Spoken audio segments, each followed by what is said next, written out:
Sa isang malamig at puno ng demonyong Japan, tahimik na nabubuhay ang pamilya Kamado sa pagbebenta ng uling.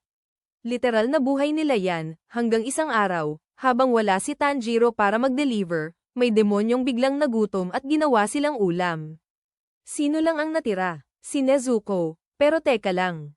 Demonyo na siya. Pero chill lang, kasi imbes na rar at kumain ng tao, mas pinili niyang maging silent but deadly, parang toxic na utot. At sakto naman, dumating si Giyu Tomioka, ang master ng poker face. Akala natin, sisapakan agad si Nezuko, pero nagulat siya sa puppy eyes ni Tanjiro at naawa.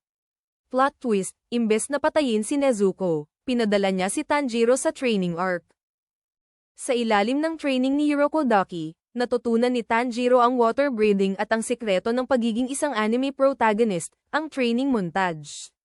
Matapos mabasag ang mukha niya sa dami ng pagsubok, nakapasa siya sa Demon Slayer exam. At yun na, official Demon Hunter na siya.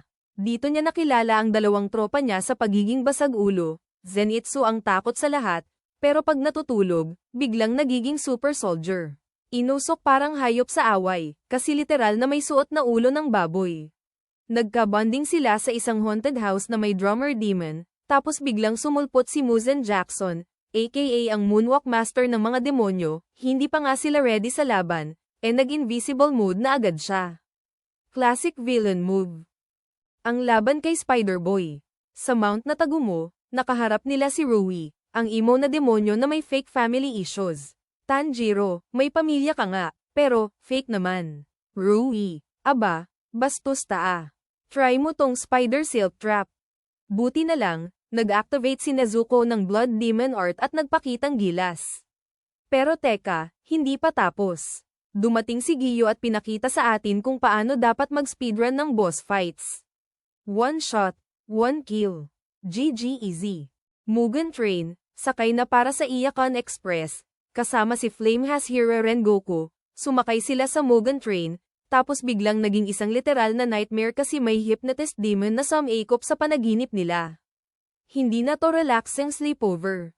Pero nung natalo nila si Dream Demon, biglang sumulpot si Akaza, ang Gym Bro Demon na may only regeneration powers. Nagka-boxing match sila ni Rengoku, at kahit super up ni Rengoku, natalo pa rin siya. Pero bago siya mamaalam, nagbigay siya ng inspirasyon. Ang tunay na lakas, hindi sa katawan, kundi sa puso.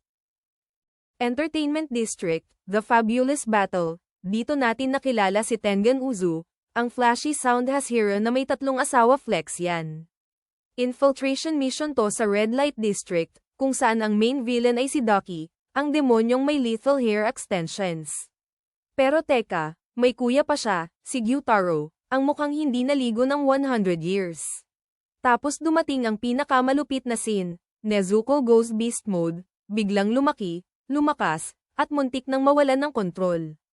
Mabuti na lang, teamwork makes the dream work. Tapos sabay na decapitate ang Ducky at Gyutaro, at Entertainment District katumbas saved. Si Tengen. Retired na, pre. Time to chill with the waifus. Swordsmith Village Arc, buhay pa ang plot armor ni Muzen. Sa Swordsmith Village, nagpakita ang dalawang up demons, si Hantengo ang demon na may split personality disorder at si Joko ang pambihirang artist na mukhang isda. Dito lumabas si Mui Kairo, ang Mist-Hashira na una mong iisipin na walang pake sa mundo. Pero pag nagalit, walang makakaligtas. At syempre, si Mitsuri, ang Love-Hashira, nagpakita ng super strength while being ultra kawaii. Pero ang pinakamalaking plot twist, Nezuko is now sunproof, may SPF 1,000,000 ka, girl. At nang malaman to ni Muzen, biglang nagkaroon siya ng bagong life goal, kainin si Nezuko para maging Ultimate Demon King.